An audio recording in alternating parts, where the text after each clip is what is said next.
Hi guys, what's going on? Chris Fluck here, Chris Fluck Podcast, episode 12. Today we took the show on the road with Frank and our buddy here, Don. We're in, give us the address here, man. Where are we? 3502 Main Road East, Emmaus, Pennsylvania. Portch Tea is the company. All right, we're out here slugging some kombucha. Basically, we wanted to come out here, just try to feature some local businesses, try to team up with some people here and just promote product. Probably met Don, I don't know, a year and a half, 2 years ago, Easton Farmers Market. Started drinking his stuff. Frank and I had some cakes. We were selling. Best booze in the valley. We were selling this stuff at the gym, but we ended up drinking it all. Yeah. So we had to pivot our business. A loss occurred in the first 2 months. Yeah. Financial decision. We no longer have booze at the gym. Lesson learned. No self-control. Anyway, guys. So this is good stuff. We just want to kind of go into it. So we're out here at Don's place, Portch Tea. Gave you the address. How long you been in the game? About 2 years. Farm's been going for 30. Pheasant Hill Farm. It's my parents' farm. So what do they do then? Parents, what are they up to? Well, we're all trying to figure that out. But my mom's still doing flowers. They're both journalists. Awesome. Magazines and newspapers, but farming was the passion. Too, right? Oh yes, volunteer fireman. Yeah. I'll have to grab a copy. So I feel like first time seeing Pheasant Hill at the farmer's market, it was primarily, you guys were selling flowers? Flowers, probably some salad mixes, then you slowly started producing some kombucha, started selling it a bit. Yep. Things took off from there? Mm-hmm. Yeah, pretty much. Yeah, it's pretty cool. That's literally how it was too. It was like all of a sudden, line 10, 12 deep just to get some of this stuff.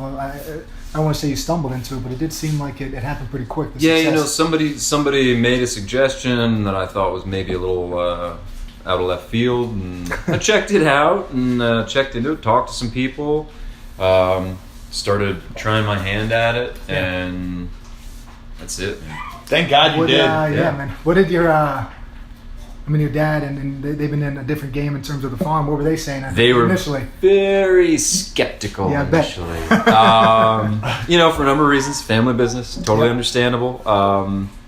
Sort of very new product for what we're doing. Yeah. Bringing a lot of production into it. It took my mom at least a year to come around to drinking this stuff. Yeah, she was not. And now she saw that Scoby in the back and was like, "Whoa!" Yeah, they thought I was crazy for the first while. I think most people that start businesses, people do think they're crazy. So yeah, there's a certain amount of that. Yeah. So I guess too, to get into it now, kombucha. A lot of people. I think it took me at least a year to figure out the pronunciation on it. Am I right? It's a tough one. Yeah, you got it. Kombucha. I heard kombucha, maybe. Yeah. Something like that. But anyway. Just give us a little background, historical roots. How would you define kombucha? Like what? Well, the quick and simple answer that I try and give people at the farmers market is that it's a fermented tea, a probiotic beverage. It's legally non-alcoholic, the way we're all producing it here in the States, so that we don't run afoul of the law. Right. So what are your limitations? It's got to be legally. It's got to be less than 0.5% alcohol right now. So I was down in Florida, I think a year and a half ago. They were selling two different types of product, GT. Mm-hmm. Yeah. Some of them that were probably over that 0.5%. They had a black, ring around the label. Yeah, so they sell that now at Wegmans too. Did they? In Pennsylvania. Yeah. Oh yeah, that makes sense with the rule. All right. So what? Do you have any idea what's in that? They're getting into it.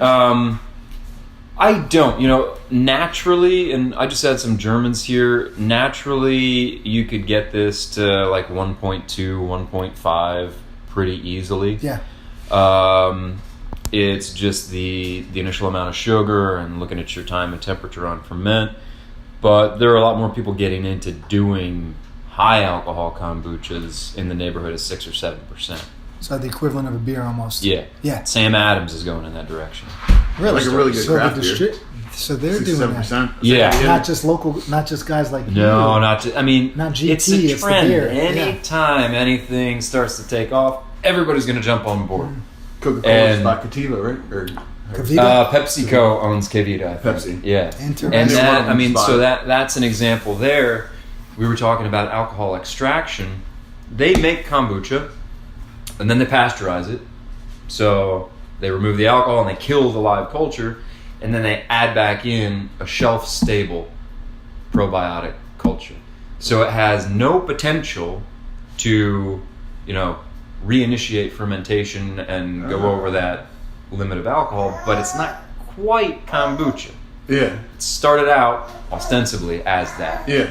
But like what they're doing with Sam Adams, they're going to use an entirely different chemistry-based approach to making the product, which is different than if you're talking about the traditional roots of the Let's get into that then. I mean, what you're doing here, you're following more of the traditional setup, right? I am, although since my focus is really on secondary, which is where I bring in the flavors of the stuff that we grow on the farm. There are some purists out there. Things always shake out this way. Who look at kombucha as just a fermented tea. They focus on the quality of the initial teas that you're using, the sugars, the time and temperature of your ferment, measuring the acids, and I mean, essentially that's what kombucha is. Because I'm trying to link it to the farm, I'm really focused on, turning it pink. Mm-hmm. No, that's perfect. Yeah. You produce, I don't want to say 100%, but I mean, is it 100% of everything that goes in here? In terms of what we're bringing in secondary, it's probably 90, 95. There are a few things that, like the bleach we've got here. Like I was saying, my folks have had this farm for 30 years. Bleach is blueberry peach. I should qualify that. The Nirvana albums. So the blueberries, some of these bushes are 30 years old, but we've never gotten into stone fruits, right? We don't use any chemicals on our farm. We have no understanding of an approach to like orcharding, let's say, to use a word. And I know this guy at the farmer's market who has all these seconds of peaches left over at the end of his, summer farmer's markets. He drinks a lot of kombucha, so I fill up his bottles and he gives me some peaches and I throw them in the freezer and old school. Then we come out with this. Yeah, perfect. Barter up. Yeah. So I feel good about doing that. When I can't grow something, if I can trade for something with somebody that I know who I appreciate as a grower, then that's just about as good as doing it yourself. Yeah. Because you're almost better building community at that point, and that's pretty important. So. Perfect. Getting into that talk with the Germans. Yeah. What do they fit in with the purist aspect? Basically, what we're doing in America right now. What are the men that you meant? Or women well, from Germany, they do a little bit of both. They do some. It was super interesting to talk to them. First of all, they have a different limitation. They can run up to 1.2% without any issues, so they don't really have to worry about things. Mm-hmm. They're not even really going beyond the potential of their culture with that limitation. And again, there's something before Congress here to allow that in terms of production for kombucha. We'll see what happens, but. The German guys, they focus on primary ferment. So all of the ingredients that they want in terms of flavor, they put in from the very beginning. But they're able to do that because they don't have this 0.5% alcohol to worry about. I've got to batch stuff in really quickly just to get the flavor out of it, get some color out of it. If it sits in there for longer, there's more potential for the higher alcohol. Yeah. So is there a more developed flavor then? Yes. If you can do it? Yes. So you can taste the difference. Right. Yeah. And they brought me a sample of their stuff, and they brought just their classic, which is just a mix of teas. Mm-hmm. It's great. How'd you hook up with them? Instagram. Yeah. Social media. The brand. Yeah. Frank Knowledge. Check them out. That's amazing. So what were they doing? They just live in America though, right? Or they he's got dual citizenship. Boom. So they come back to the States every so often, and we almost met up at Bacon Fest, oddly enough, 2 years ago. Great spot. They tried to get in there. It was too much of a madhouse, and they jumped ship. But it gets wild down there, man. Yeah. Year one to like whatever it is now is 100 times. I mean, bacon is delicious. They sold out of bacon. right. Remember that first year by any chance? It was like 5 hours. Everything, hundreds of pounds sold out immediately. I believe it. Where do you think we're at here now? So like we were talking about some of the crazes, CBD stuff. You know, I was talking about another health store, keto diet. You know, a lot of these things kind of ebb and flow in terms of what's the hot thing. Where do you think kombucha fits in? Do you think it's even in that same category? Do you think it's like on the rise, leveling out, with like room for growth, all that stuff? Like, I don't know. I mean, in terms of the industry, they're still saying that there's a lot of growth potential. I mean, if you look at consumption patterns, people drink, right? That's one of the reasons that they're making high alcohol stuff, because people drink alcohol. But you got to drink something, right? So a lot of people are very aware of, you know, soda, and they're kind of backing off of that. Yep. And this is both a nice replacement for, say, a beer or a Coca-Cola. I think every brewery. There's no aspartame in it. Yeah, no You know? junk product. Yeah, really. Yeah. I think all these breweries around here, they're starting to get pretty like, you know, popular. Like Yeah. this, like somebody could literally go out with friends that doesn't want to drink and like still enjoy like a good tasting thing and not have to, you know, suck down a beer if they didn't want to, or drink Yeah. a glass of water or something. So Well, that's the thing. We it's have in a- the same family almost Yeah. too in terms of flavor and It is, and it's something that's naturally produced in the right hands. So, you know, plus I don't really drink, so that's why I'm saying it. yeah. I like to go out and have something like this as a, or you know, I don't know. Well, this But, takes the place of it for me too. But So. then you were talking about the soda thing too. Like, I mean, one of your frequent, you know, the FAQ frequently asked questions here. You know, the sugar component of it. I think a lot of people want to get off. Well, obviously there's questionable ingredients, we'll say, in the soda products. But I mean, sugar is a big thing too, and people are trying to avoid it. How does this play into like the creation, and then also like post? I mean, you're adding sugar Right. as an ingredient.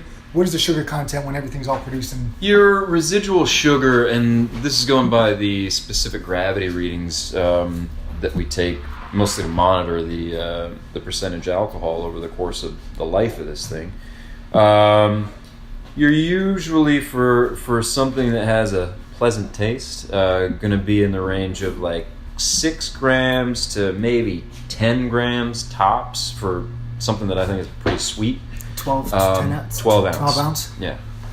And that's just what the 12-ounce soda is like, what, 47 to 52? Same with iced So it's tea. like a fraction. yeah. See those iced tea labels and all Lemonade, that? too. Yeah. A lot of other drinks. But I mean, that's what the product is too in the store too. If you buy a glass of it or if you buy Yeah. a bottle of it, I mean, it's whatever, 6 to 8. Well, theirs is probably per 8 ounces, I feel like. 6 to 8 grams, say, of sugar Yeah. per 8 ounces. I don't know. So you're looking at 12. Right. So if you could control your content, your consumption, which Yeah, that's the problem because it's so delicious that I just want to slug it all day. But my man right here is on a gallon. He's lean. He's looking great. Lean and Shell. mean. Sing more push-ups, handstand Yeah, walks. there you I go. see what you're doing, bro. Yep. Yeah. He's doing that. He's living the I dream. missed that, man. Oh, bro. Yeah. But going into some of these frequently asked questions, we hit the sugar content. Let's get into this caffeine situation. Yeah. What do we got, man? Most of the stuff you make? So I do make a decaf that uses an herbal tea base, and that's because I got a little one running around, and sometimes she's got a habit, and when we get to late at night, She wants to slug some? yeah, and I usually push that on her because she's a horrible sleeper anyway. Maybe it's that daytime booch. Keeping her awake. Could be. Well, I mean, that's the thing. They say that the fermentation is going to take away some of the caffeine. I've read anywhere from half to 2/3 of the caffeine will be taken up in the process of fermentation by the culture. But, you know, I use mate in my base, and mate has some other natural stimulants. Yerba mate, South American thing, has some other natural stimulants in it. I don't know if those are necessarily going to be processed in the same way as just the caffeine, if those remain. There's one that I do, the Pinko Gorilla, you got a t-shirt on, that has some extra mate added to it in secondary. So that one's a little... How did this flavor get a t-shirt? Is that your best seller? It's my favorite. It's my favorite both. Yeah. I like the taste. I also like the name. Like Gorillas? It's a cool shirt. Yeah. I like it. Gorillas are dope. They You said are. something about South Super strong and America. badass. Yeah. Didn't you live somewhere down there? Yeah, I was in Chile for 5 years. Studied, a lot of South American, Spanish literature, all kinds of different stuff. That's actually where the Pinko's coming from. That's kind of the Che Guevara, portrait, and also the guerrilla, like insurgents, guerrilla insurgents. I had a friend who was not a native English speaker, and he kind of confused the animal and the insurgents. So nice, man. Yeah. Sugar, caffeine. So your original tea. So it's gonna be low caffeine. Let's break it down though. It's Where's the low caffeine coming from? The caffeine is coming from the initial brew, the tea. So in my case, I'm using a black tea and a yerba mate. I do generally a pretty heavy initial steep. So my initial caffeine is going to be pretty high, and then it'll be reduced by 1/2 to 2/3. And what you're looking at just from reading is somewhere in the neighborhood of a cup of green tea by the time you get to the end of the day. So a 10 lighter 10 or 12 ounces? Yeah, I guess. Like a 12-ounce glass of kombucha might No, be? like a cup of regular, like... A cup of booch and a cup of green tea are comparable? That's what I've read, yeah. Got it. Well, it's hard to even figure that out, right? If you're making large amounts, or is it... Well... You could do the math on it, I guess, per volume. It also can be variable. This is the thing, because the benefit that you're looking at from here is coming from a live culture. If it's alive, it's not necessarily going to be the same from week to week, because you got, ebb and flow, let's say. The yeast and the bacteria are working together, but they're also working against each other. One will be higher one week, one will be less. It's going to depend on temperature, it's going to depend on time. Yeah, no, I got it. Unknown factors. A lot of moving pieces. Things alive, and the longer it's alive, the more potential for change. Right, Yeah. absolutely. Boom. Sounds good. What happens if you let this sit out overnight, man? What are we looking at? Overnight, if I let it sit out like this, it would just go flat. And it would be somewhat more acidic tomorrow. If you put a cap on that bottle, you'd have a fizz bomb when you open it up again in the morning. Awesome. So that's the thing too. It's alive. So if you want to, my sister's kids, one of them loves this stuff like this. One of them doesn't like the fizz. You want the fizz? Let it flatten out. Yeah, let it sit. If you want something more acidic, again, let it sit. You want something sweeter? I don't know. Throw some honey in there or whatever you want to do. Nice. So we talked about your favorite flavor. I'm looking at your signature varieties here. Frank. Out of what I tried today? Yeah. First off, what was your favorite I'm all one about the back in bleach day? in general. Just because bleach. the name. Yeah. It's nostalgic. My favorite ever was Tulsi, which is made from... That's the holy basil So that's we a got up flower? there behind us. Yeah. Yeah. So it's probably the best thing I've ever had in my entire life. But what is that process then? You have the flour. Oh, man. So is it a dried flour? Let's hear something here. So- You're making Tulsi. That one, we start with the seeds. We plant the seeds. We grow the Oh, plant. we're going day. Well, that's how we do it here. Day right? zero. Yeah. So that one's a really difficult one to harvest because I've played with this stuff. I just want the flower. So if you know basil at all, once it flowers, it's got this stem. Mm-hmm. So I will run through, just take my index and middle finger, strip off the flowers like that. And those things, we got a gallon of dried blossoms the up there. flowers. That's just the flowers. And maybe the top 2 or 4 leaves. Do they dry just by being in the jars? No, I got to run them through a dehydrator. So I will pick a 2-gallon bucket in 4 to 6 hours, and then I'll dehydrate it for 2, 3, 4 days, depending on what the outside temperature and humidity is. How big's your dehydrator? It's it like in this? there. It's it's about the size of this thing. I've seen like two levels almost. Yeah, the Cabella's special for So I mean, if you have to dry a lot of stuff out, I mean, you can only do It's so much. constantly going. Yeah. Wow. Once the season starts, that thing just runs nonstop. So you grew it, dried it, dehydrated, put it in a jar, Yep. ready for the batches. Yep. Tell us what a SCOBY is. SCOBY is the symbiotic culture of bacteria and yeast. Right. You want one for the camera? Maybe. All right. I Talk amongst yourselves. So No, basically- I'll get a We glove. should take the camera into that one, dude. I don't have a steady hand. Guys, we got some pictures that are going to come Yeah. out. So You there's gotta see it on a there's a bigger scale. huge jar the size of Would you say about like, 10 to 15 pounds? it's bigger than a pizza. Scoby? Yeah, It's I legit. expected it yesterday. Super legit. It's the size of a pizza, basically. The width. Oh yeah, Anyway, it's a like the size of a big pizza. It's alive. It's a gelatin-like substance. It's like this, but amplified. So what do we have in here? So this is what I would call a starter liquid. So this is basically kombucha vinegar, the liquid that it's sitting in. Okay. Here. This was once sweet tea, and now its pH is probably about 2.4, which is vinegar. And what's floating there, it's a cellulosic material that the bacteria produces in order to I love when he talks like that. quite man. the vocabulary. this pancake have that to will write that word down. float and allow the bacteria access to oxygen. Okay. And at the same time, it sort of seals off the liquid beneath, and that creates a perfect environment for the yeast, because the yeast, for the most part, is an anaerobic fermenter, meaning it doesn't want oxygen. Doesn't use oxygen. Yeah. So with this liquid, do you use the liquid at all, or just the SCOBY from it? Yes, Or you save the no, liquid? because there's culture. It's not just the pancake that contains the culture. There's culture throughout this liquid. Also, this liquid we batch in initially because this 2.4 pH added to the batch in the appropriate proportions will acidify your initial batch so that you don't have to worry about pathogens, molds, and bad bacteria getting in there in that sort of sensitive time before the acids have been produced on their own. So can you get yourself into trouble here? You might have just answered that and I might have missed it, but like you don't have this thing covered. What happens if you forget to put the lid on for a certain amount of time? Is there any potential issues there? No, again, because I mean this is at 2.4 pH, Yeah. so there's nothing that's going to live in there other than the culture that lives in there, culture that created that environment. So then, if we take it back, then you grew it, dehydrated the stuff. We're still making Tulsi. Yep. We have dried leaves. Yep. Basically, we have a SCOBY. Yep.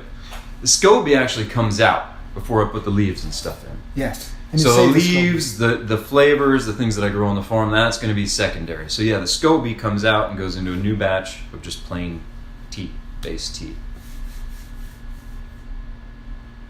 It's pretty awesome. You don't think it's What is awesome? the base? No, I'm trying. I'm just missed something. So what is the base of a So new? the base, I take the organic evaporated cane sugar, I take Yes. the organic black tea, the organic yerba mate, I make a sweet tea. Yes. That's all the SCOBY ever touches. And then in with that sweet tea and the SCOBY Yes. goes some of this starter liquid, this vinegary, acidified stuff. Yep. What the SCOBY has come out of, which is generally sitting at like a pH of 3.6, 3.4, 3.6, 3.8, something pleasant enough to drink, tart but not vinegary. That's when I throw in the flavor components and what's called secondary ferment. So you have it. SCOBY comes out. Flavor goes in. Yep. What about the color? It is what it is. Yeah, it is what it is. I mean, the pink is coming mostly from the blueberry skins in here. And then the leaves. What happened to them? Yeah, well, the leaves, because I've dried them appropriately, they still have all these, for the most part, you're talking about volatile oils in there. So you get flavors and smells. And that just infuses the main thing that pulls it out. It's just like cold brewing a tea, right? But here you've got all these acids, and the acids help draw out flavor. And the flavor also, to my mind, is sticking to some of this residual sugar. All right. Then you just, any potential leftover stuff you just remove out with the leaves or whatever? Yeah, just filter it out. Yeah. All right. Filter it out into kegs. Any questions on that process? It was tough. It's delicious, man. There you go. Thank you. Don, anything else you want to add? So we're out here. So what's the story with the place here? So 2 years he's been brewing kombucha, right? Yep. Out here on the farm, just built this wonderful little building. Yeah, our new facility. Basically what we got here is almost 3 different levels. Right now we're sitting in the tasting room, correct? Yep. Tasting room and dry storage. And every Sunday? Every Sunday, 10 to 2 here on the farm, Pheasant Hill Farm. Pheasant Hill Farm, Yeah. Don Devault. Is that correct? That's right. Boom. Portch Tea, guys. Check him out on Instagram. He's on there. You heard it earlier. Frank, anything to add? Any questions? Next time you're doing a handstand walk, just wear the anti-frail shirt. I will. We're good, bro. Don, questions for us, man? No, I'm glad you came by, and we will look for the next installment when we do the feats of strength. Boom. Yeah, there we go. Thank you for everything, guys. Thanks.